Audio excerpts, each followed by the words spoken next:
Hello students, so welcome back to the commerce solution and let's crack CET के अंदर आज हमारा day 3 है, जिसके अंदर हम आज करने वाले हैं redemption of debenture. Redemption of debenture एक ऐसा चैप्टर है जो आपने क्लास 12th में कभी नहीं पढ़ा। बिल्कुल नया चैप्टर है आपके लिए, लेकिन बिल्कुल भी घबराइए मत। इस चैप्टर के अंदर बहुत ज़्यादा कुछ आपको नहीं पढ़ना है। कुछ एक या दो कंसेप्ट्स ही हैं जिसको आपको प्रिपेयर करना है अपने सीयूईटी एग्जाम के लिए, और बहुत इजीली आप उसे कर भी लेंगे। लेकिन बच्चों, मैं आपको एक चीज़ ज़रूर बोलना चाहूँगी कि प्लीज़ जितने भी चैप्टर्स होते जा रहे हैं आप उनके एमसीक्यूज़ ज़रूर सॉल्व करिए, क्योंकि जितना ज़्यादा आप प्रैक्टिस करोगे उतना ही आपकी कंसेप्ट के ऊपर पकड़ बनेगी। और अगर आपको रिडेम्पशन के नोट्स चाहिए या उससे रिलेटेड एमसीक्यूज़ चाहिए तो वो आप मुझे बता सकते हैं, वो मैं आपको प्रोवाइड कर दूँगी। तो अब इसके लिए मैं ये तो नहीं कहूँगी कि ले आइए अपनी बुक और स्टार्ट करते हैं, क्योंकि मोस्ट ऑफ द स्टूडेंट्स के पास शायद ये चैप्टर उनकी बुक में नहीं होगा। तो जिनकी प्रीवियस ईयर की बुक्स हैं उनको ये चैप्टर मिल जाएगा, बट जिनके पास नहीं भी है मैं पीडीएफ शेयर करूँगी अभी थोड़ी देर में, तो आप उसमें से भी प्रैक्टिस कर सकते हैं। स्क्रीनशॉट ले लीजिएगा और आप अपने नोट्स अपने आप प्रिपेयर कर लीजिएगा। तो चलिए करते हैं स्टार्ट। सो स्टूडेंट्स, चलिए स्टार्ट करते हैं चैप्टर रिडेम्पशन ऑफ डिबेंचर्स। मैंने सामने आपको पीडीएफ यहाँ प्रेजेंट कर दी है। आप चाहें तो वन बाय वन एक एक पेपर का आप लोग स्क्रीनशॉट ले सकते हो। बहुत ज़्यादा कुछ नहीं है, हार्डली हमारे पास 4 पेजेस ही हैं यहाँ पर जो हमें प्रिपेयर करने हैं। तो सबसे पहले रिडेम्पशन का मतलब क्या होता है? रिडेम्पशन का मतलब होता है रीपेमेंट। अब आपको पता है कि डिबेंचर्स बोरोइंग को रिप्रेजेंट करता है। आपने अगर कोई भी पैसा उधार ले रखा है for the long term purpose और maybe for the short term purpose, तो आपको वो पैसा वापस करना है। तो उस वापस करने को यहाँ पर हम किस टर्म से डिनोट करते हैं? रिडेम्पशन। सो रिडेम्पशन का मतलब क्या है? रीपेमेंट। उस चीज़ की रीपेमेंट जो कंपनी ने in the form of debenture debt लिया हुआ है, वो पैसा हमको वापस करना है। अब आप रिडेम्पशन कर कैसे सकते हो? कौन से मेथड्स हैं जिनसे आप रिडेम्पशन करोगे? पहला मेथड है लमसम। लमसम का मतलब होता है एक ही बारी में पैसा वापस दे देना। जैसे कि आपने 10 लाख के डिबेंचर्स इशू किए थे, उसकी रीपेमेंट करने जा रहे हो, तो 10 के 10 लाख रुपए आपने एक ही बारी में वापस कर दिए। Draw of lots on annual drawings, ये एक तरीके का ईएमआई मेथड होता है, यानी कि इंस्टॉलमेंट मेथड। कि आपने 10,000 डिबेंचर्स इशू कर रखे हैं, तो आप एक बार 2,000 डिबेंचर्स की वेब पेमेंट कर रहे हो, एक बार आप 4,000 डिबेंचर्स की पेमेंट कर रहे हो। इस तरीके से जब आप पार्ट पेमेंट्स करते हो तो वो हमारा ड्रॉ ऑफ लॉट्स होता है। Purchase of own debentures in the open market, इसका मतलब होता है खुद के डिबेंचर्स को ही ओपन मार्केट में जाकर परचेज कर लेना, अगर वो प्रॉफिटेबल हो रहा है हमारे लिए तो ये भी हम कर सकते हैं। कन्वर्जन, कन्वर्जन का मतलब होता है अपने डिबेंचर्स को या तो इक्विटी शेयर्स में कन्वर्ट कर देना या न्यू क्लास ऑफ डिबेंचर्स। जैसे कि अगर आपके पास 10% डिबेंचर्स हैं तो आप उसे 11% डिबेंचर्स में कन्वर्ट कर रहे हो। तो इस तरीके से हम रिडेम्पशन कर सकते हैं। Now what are the sources? कहाँ से रिडीम करोगे? Maybe redemption out of profit. आपके पास अगर सफिशिएंट प्रॉफिट है तो आप अपने प्रॉफिट में से रिडीम कर सकते हो। आउट ऑफ कैपिटल, आप अपनी कैपिटल में से भी रिडेम्पशन कर सकते हो, बट उसके लिए हमें कुछ प्रोविजंस फॉलो करने पड़ते हैं डीआरआर और डीआरआई क्रिएट करके। वो क्या होते हैं अभी हम डिटेल में आगे पढ़ने वाले हैं। रिडेम्पशन आउट ऑफ प्रोविजंस, हमारे कुछ सिंकिंग फंड, कुछ इंश्योरेंस पॉलिसी मेथड होते हैं जिसके थ्रू हम रिडेम्पशन कर सकते हैं। अब जो सबसे ज़्यादा इंपॉर्टेंट कंसेप्ट आपको पढ़ना है, डीआरआर और डीआरआई।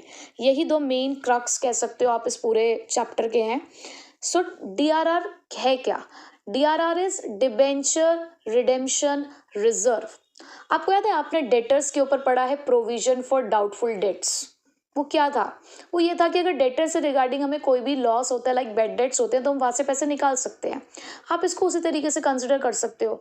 यहाँ पर उन्होंने कहा कि अगर आप कभी भी इंडिया के अंदर डिबेंचर्स को इशू करते हैं तो इट इज़ मैंडेटरी कि आपको डिबेंचर रिडेम्पशन रिजर्व क्रिएट करना होगा, यानी कि आपको एक फंड मेंटेन करना होगा रिडेम्पशन के नाम का, कि भाई जब भी रिडेम्पशन होगा इस पैसे का हम इस्तेमाल कर सकते हैं। तो रिडेम्पशन रिजर्व के दो कॉम्पोनेंट्स हैं। पहला कंपोनेंट तो ये कि आप अपने प्रॉफिट में से एक पोर्शन आपने साइड में उठा के रख दिया है और आप यानी कि उस प्रॉफिट को एलोकेट कर रहे हो, और इस प्रोसेस को बोला जाता है ईयर मार्किंग ऑफ फंड, यानी कि किस तरीके से फंड का आप यूटिलाइजेशन करने जा रहे हो।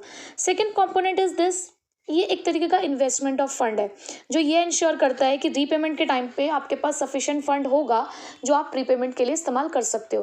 दैट मीन्स पहले से ही अपने बोरोइंग्स की पेमेंट कैसी करनी है हम उसके लिए खुद को प्रिपेयर कर रहे हैं। मिनिस्ट्री ऑफ कॉर्पोरेट फाइनेंस ने रिजर्व की रिक्वायरमेंट को मार्च 2014 में आइडेंटिफाई किया था, जहाँ पर उन्होंने ये बोला कि आपके जितने भी डिवेंचर्स होंगे ना, आपको उसका 50% पैसा पहले से ही रिजर्व में रखना होगा। बट इमीडिएटली अप्रैल के अंदर ही, क्योंकि बहुत ज़्यादा रिक्वायरमेंट थी, 25% तक इसको रिड्यूस कर दिया गया और अब 2019 में आते आते इस रिक्वायरमेंट को 10% तक ही छोड़ दिया गया। लेकिन किस चीज़ का? आउटस्टैंडिंग डिवेंचर्स का। अब now what is the meaning of outstanding debentures? आपके जितने भी डिवेंचर्स की पेमेंट ड्यू है, लाइक आपके पास 1 लाख रुपए के डिवेंचर्स हैं, without any premium, without any discount, nominal value का ही डीआरआर क्रिएट होता है। इस बात का ध्यान रखिएगा। ना तो हम प्रीमियम का इफेक्ट लेते हैं, ना ही हम डिस्काउंट का इफेक्ट लेते हैं इसके अंदर।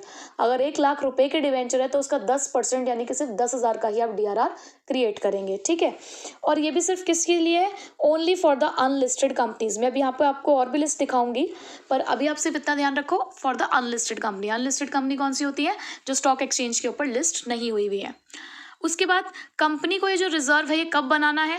जिस टाइम पर आपने डिवेंचर्स को इशू किया, सो विद इन 12 मंथ्स के अंदर आपको इसको क्रिएट करना होता है।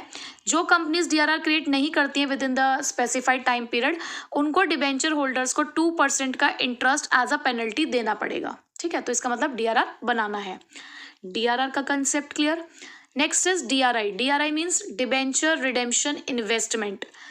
कंपनीज को अपने यहाँ पर या तो इन्वेस्ट या डिपॉजिट करना होगा 30th अप्रैल, हर साल के 30th अप्रैल से पहले, at least 15% amount of the debentures.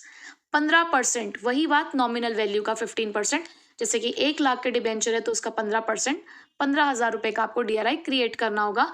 That will mature on 31st March of the following year. जो जिसकी मैच्योरिटी यानी कि उस इन्वेस्टमेंट की मैच्योरिटी कब आएगी? जो अगला आपका साल यानी फॉलोइंग ईयर, मतलब जो फॉलोइंग ईयर आने वाला है उसके 31st मार्च को, ठीक है। ये तो हमने पढ़ लिया कि डीआरआई क्या होता है। मेन हमने क्या पढ़ा कि डीआरआर कितना क्रिएट होता है? 10%, मिनिमम 10। देखो ये मिनिमम की बात हो रही है, मैक्सिमम तो आपका 100% तक जा सकता है, मिनिमम 10%। लेकिन डीआरआई के अंदर भी हमने वो क्या पढ़ा है? एटलीस्ट 15%, ठीक है। तो 10 और 15% ये दो चीज़ें हैं। अब डीआरआर जब भी आप क्रिएट करेंगे तो कुछ बातों का हमें ध्यान रखना है कि कौन डीआरआर नहीं बनाएगा।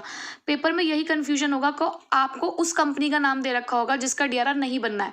अब आप देखते हो कि अच्छा ठीक है, डिबेंचर्स दे रखे, आपने फटाफट 10% निकाला और 10% वाला ऑप्शन ज़रूर होगा उसके अंदर और आप उसे टिक लगा कर आ गए। तो पहले कंपनी देखना कि कंपनी कौन सी दे रखी है, वो लिस्टेड है, अनलिस्टेड है, फाइनेंस कंपनी है, नॉन फाइनेंस कंपनी है। इस बात का आपको बहुत ध्यान रखना है डीआरआर वाले क्वेश्चन में भी और डीआरआई में भी। तो देखो जितनी भी ऑल इंडिया फाइनेंशियल इंस्टीट्यूशंस है जिसको आरबीआई रेगुलेट करता है या बैंकिंग कंपनीज है, उनको डीआरआर नहीं बनाना। जितनी भी लिस्टेड कंपनी है जो बैंकिंग का काम करती है, नॉन बैंकिंग फाइनेंस कंपनी है, हाउसिंग फाइनेंस कॉर्पोरेशन है या अदर लिस्टेड कंपनी है, उनको डीआरआर नहीं बनाना। उसके अलावा अनलिस्टेड कंपनीज में से भी जो लोग प्राइवेट प्लेस डिबेंचर्स का इस्तेमाल कर रहे हैं, चाहे वो इन दोनों में से ही आते हो, नॉन बैंकिंग फाइनेंस कंपनी और हाउसिंग फाइनेंस कंपनीज के अंदर, उनको भी डीआरआर नहीं बनाना। जितने भी अदर फाइनेंशियल इंस्टीट्यूशंस होते हैं उनको भी डीआरआर नहीं बनाना होता। अगर बनाना होगा तो यहाँ पर इसके मतलब जो नॉन बैंकिंग फाइनेंस कंपनी है वो प्रिस्क्राइब करेंगी। अगर नहीं करा है कुछ भी तो नहीं बनाना है। अब हमने ये पढ़ लिया कि किसी को भी नहीं बनाना है अब तक, तो बनाना किसको है? बनाना है सिर्फ और सिर्फ अदर अनलिस्टेड कंपनीज, जो नॉन बैंकिंग फाइनेंस कंपनीज और हाउसिंग फाइनेंस कंपनीज के अलावा जितनी भी आपकी कंपनीज होंगी उनको छोड़कर जितनी भी अनलिस्टेड कंपनी है वो सब डीआरआर बनाएंगी। कितना? 10% ऑफ आउटस्टैंडिंग अमाउंट, ठीक है। अब डीआरआई को कौन बनाएगा और कौन नहीं बनाएगा? ये कंपनीज जो पहले मैंने लिखे हुए हैं वो नहीं बनाएंगे डीआरआई, कोई पैसा इन्वेस्ट नहीं करेंगे डीआरआई में। कौन कौन? वही सेम जो डीआरआर नहीं बना रही है, ऑलमोस्ट वही वाली हैं, जैसे कि all banking financial institutions, banking companies, other financial institutions. Unlisted में भी यही दो वाली, इनको डीआरआई नहीं बनाना होता। तो बनाना किसको है? लिस्टेड कंपनी में non banking finance corporation, housing finance corporation, other listed और अदर अनलिस्टेड कंपनीज, तो इन लोगों को डीआरआई बनाना, यानी कि जिनका काम फाइनेंस का ही है वो लोग डीआरआई या डीआरआर नहीं बनाते। जिनका काम फाइनेंस का नहीं होता है वो लोग डीआरआर बनाएंगे। उसमें से भी कौन से वाले? अनलिस्टेड कंपनीज वाले, ठीक है। डीआरआर तो लेकिन DRI में कुछ लिस्टेड कंपनीज भी DRI बना लेती हैं। तो बस इतना ही थियोरेटिकली आपको डिबेंचर का जो रिडेम्पशन वाला पोर्शन है वो करना है और इसी के ऊपर बेस्ड आपको प्रैक्टिकल क्वेश्चन की प्रैक्टिस करनी है। अगर आपके पास पुरानी बुक है 2019-20 वाली, तो आप उसमें से जो पीछे MCQs दे रखे होंगे TS गरेवाल में वो आप कर सकते हो, नहीं है तो आप क्या कर सकते हो, ऑनलाइन। ठीक है।